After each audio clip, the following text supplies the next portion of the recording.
دیکھیں ہم نے فقہ حنفی کی تعلیم نہیں حاصل کی ہوئی ہے، اس لیے حاصل کیا کہ آپ کو بتائیں کہ کون کون سا مسئلہ قرآن و سنت کے خلاف ہے۔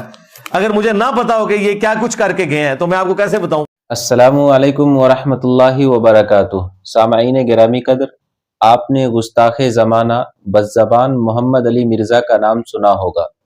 اس کا دعویٰ یہ ہے کہ ہم نے فقہ حنفی اس لیے حاصل کیا ہے تاکہ ان کے اندر بیان کی گئی کمیوں اور خرابیوں کو عوام کے سامنے لائیں۔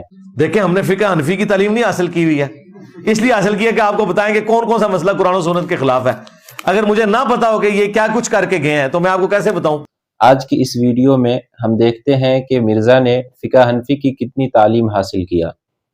بیوی کے جہیز کا سامان جیسے فرنیچر، بستر یا برتن وغیرہ جو استعمال میں نہ ہو، ان کی زکوٰۃ یہ فقہ حنفی والوں نے نکالا ہے کہ جو بستر یوز ہی نہیں ہوتے ان کی بھی زکوٰۃ ہوگی۔ سامعین، آپ نے مرزا کی زبانی سنا، جو بستر گھر میں پڑا ہوا ہو اس پر بھی زکوٰۃ واجب ہے۔ اب مرزا کے اسٹوڈنٹ یا مرزا خود بتائے کہ فقہ حنفی کے کس کتاب میں یہ مسئلہ لکھا ہوا ہے۔ اب آئیے دوسرا مسئلہ بھی سنتے ہیں۔ لیکن فقہ حنفی آپ کو پتا ہے وہ ویل مچھلی کو حرام کہتی ہے۔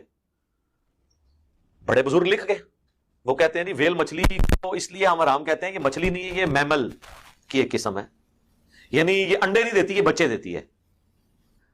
ویل مچھلی جو ہے یہ دیتی ہے بچے، جس طرح میملز کے بچے ہوتے ہیں عام جانور، لیکن عموماً جتنی مچھلی ہیں وہ انڈے دیتی ہیں، تو کہتے ہیں یہ مچھلی میں نہیں آتی۔ یہ انہوں نے نا ایک مسئلہ اخذ کر لیا بیچ میں۔ ویل مچھلی فقہ حنفی کے کس کتاب میں لکھا ہوا ہے کہ یہ حرام ہے، اور یہ اصول بھی کہ جو مچھلی انڈا دے وہ حلال ہے اور جو مچھلی بچہ دے وہ حرام ہے، یہ فقہ حنفی کے کس کتاب میں لکھا ہوا ہے، ذرا یہ بھی بتا دیں۔ اب تیسرا مسئلہ سنتے ہیں۔ اس کا مطلب چڑیا سے افضل نہیں ہے، اے وٹھا کرنے والی چڑیا جیڑی فقہ حنفی دے تحت، اگر ہمارے نزدیک تو نہیں لیکن ان کے نزدیک اگر کپڑوں کے اوپر یہ بیٹ کر دے تو کپڑے ناپاک ہو جاتے ہیں۔ فقہ حنفی کے کس کتاب میں لکھا ہوا ہے کہ پرندے کے ویٹ سے کپڑا ناپاک ہو جاتا ہے؟ سامعین، یوں تو بہت سے مثال بیان کیے جا سکتے ہیں، لیکن یہ 3 مثالیں کافی ہے۔ انجینئر نے نہ تو دین کا صحیح سے علم حاصل کیا اور نہ ہی صحیح سے دنیاوی علم حاصل کیا۔